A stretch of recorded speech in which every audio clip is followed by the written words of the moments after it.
daw siyang red saucer. Bibili daw ng red saucer.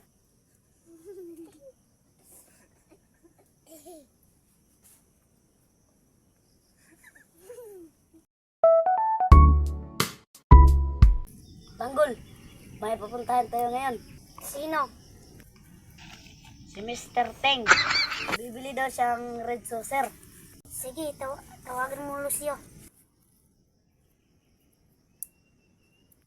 Hello, Mr. Teng. Saan si Mr. Teng? Dala namin ang red saucer. Dito sa aking likod, ako ang pinasagot kasi may ubo daw siya. May ubo daw siya.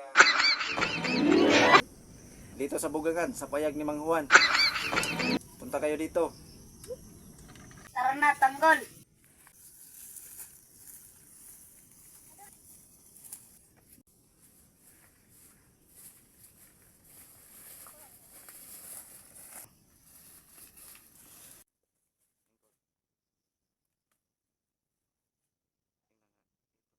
Ito ng red saucer, Mr. Teng. Saan at tikman ko?